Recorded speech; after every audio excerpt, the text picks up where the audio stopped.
Hi everyone, welcome back to my channel. My name is Heather and today I'm here to tell you about my nonfiction November reads. November was an incredibly busy month for me, and full transparency, that busyness is still making me slightly anxious, but I'm hoping that talking to you all will help with that. Overall, my reads for nonfiction November were rather middling, which was disappointing, but I'll tell you about each one of them in turn because some really were very good as well. The one that I really loved was Murder by the Book by Claire Harmon. This is the story of a real murder that took place in, was it the 1840s? Yes, exactly 1840. Sorry for the slight camera change. A prominent lord was murdered in his bed, and everyone wondered how this happened, who did it. To be honest, by the end of the book, I'm still not entirely sure who did it. Claire Harmon postulates a number of theories. Maybe it was the person that they did in fact convict. Maybe it was somebody else. There are a few inconsistencies in the story that still have not been sorted out, and probably never will, to be honest. And so she tracks this case through all of its steps, but also includes the fact that the man they convicted of the crime, at any rate, was, like a lot of the population, influenced by a particular novel, or rather, the stage version of a novel. And it looks at how that influenced the rest of Victorian society, what they all thought of it, what various Victorian authors thought of this moral dilemma spreading throughout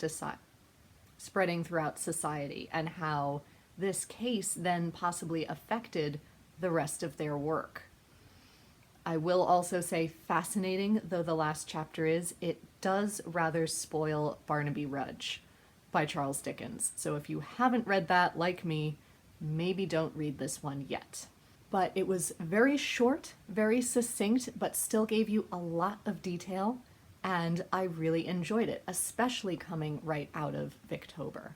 My two middling reads were first Courtesans by Katie Hickman, which is the story of 6 courtesans who existed throughout the 18th and 19th centuries.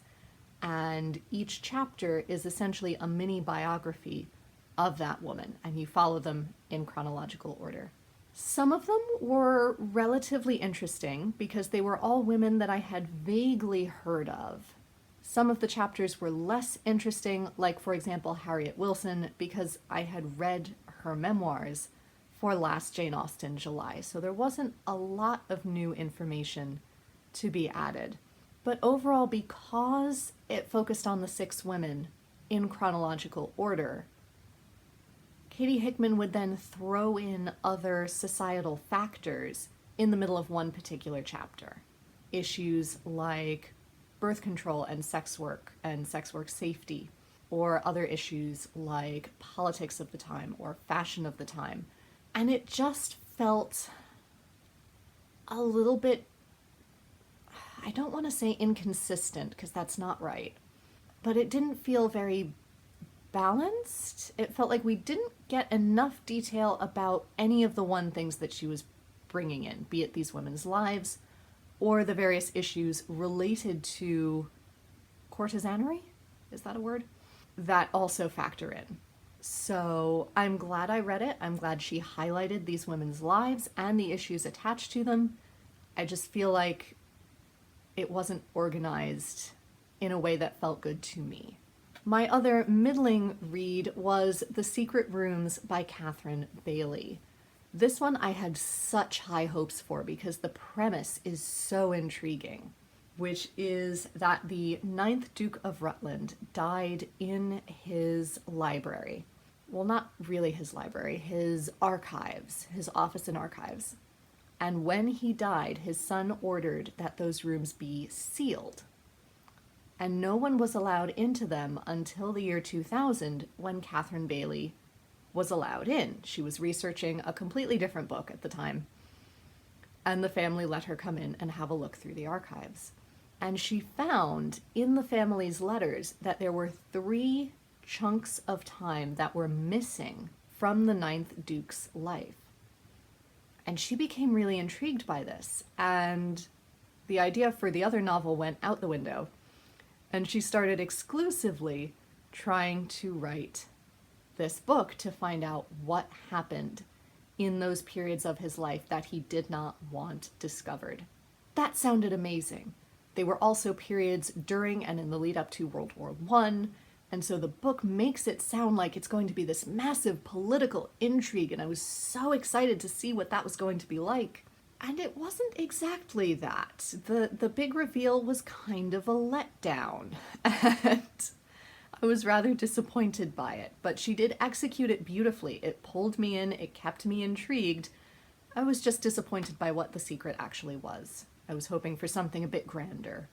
And finally, my last read for Nonfiction November, I think I'm going to DNF. And that is How to Do Nothing by Jenny Odell. Ironically, this is a book that I desperately need right now because its focus is all in setting boundaries to allow yourself the time to do nothing and really let your mind and body reset the way it needs to. That is something I desperately need.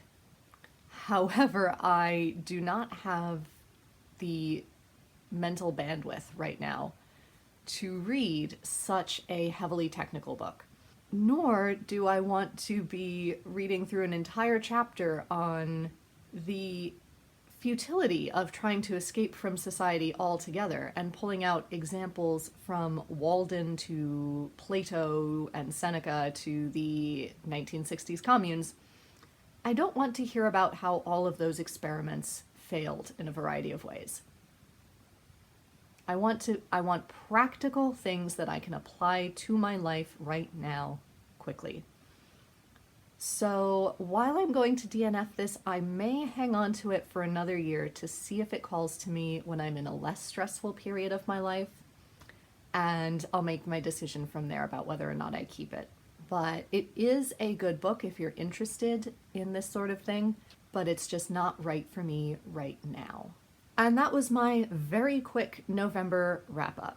I have gone through many weeks where I am too busy to have read a single page, and then I will binge read a book in a day. And this is the result. I'm hoping for more balance in December. It may or may not work out, but I'm hoping for it. And until next time, be safe, be well, and happy reading. Bye, everyone.